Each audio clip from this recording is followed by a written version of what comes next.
We're going to transition into a different type of repetitive motion and discuss waves. We're specifically going to discuss mechanical waves.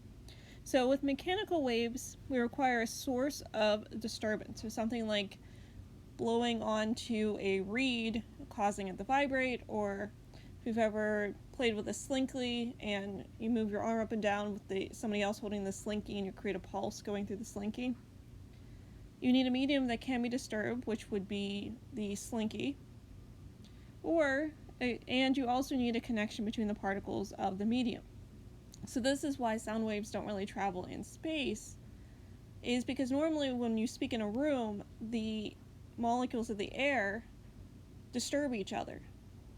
So they pass the wave through the air, which then is interpreted by your ear. In space, there isn't that many particles. So if you get one particle to vibrate, it's not going to pass that vibration on to another particle because the next particle is relatively far away, and so there's no transmission of that disturbance.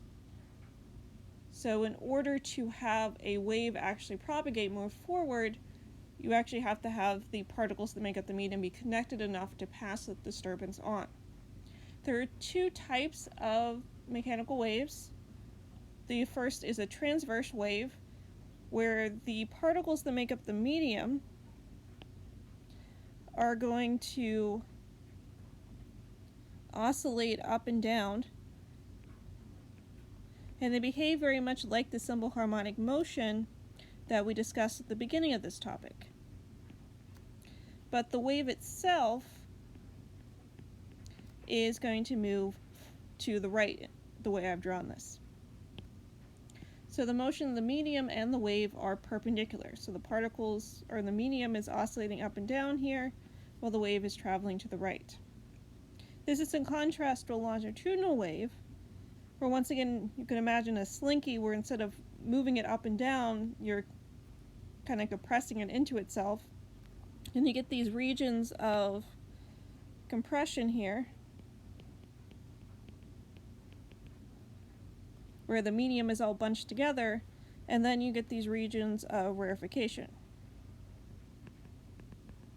where there isn't that much medium anymore. And so now the particles are oscillating back and forth. So the motion of the medium and the wave are parallel to each other.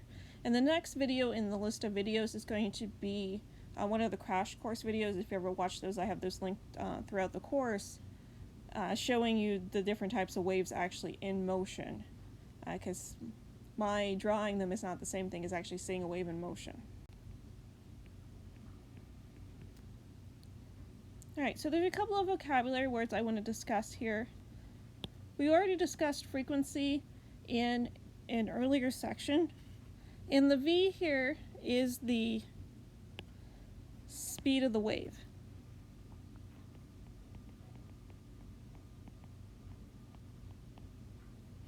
But we do have a new term here, and this is going to be wavelength.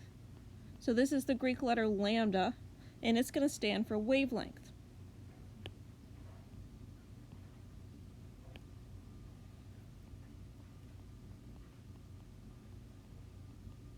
So a wavelength is from a point on a wave to where that point repeats. So the easiest way I find to do it is to go from crest to crest. So this would be the wavelength of this transverse wave. It applies to longitudinal waves, but of course it's a little bit harder to see. And we also have amplitude. Remember, amplitude in the prior sections was the furthest distance from equilibrium. So that's going to be the furthest distance the medium goes from the white line that I've drawn here on the transverse wave. So this here would be A for the amplitude. So that definition still does apply in this section.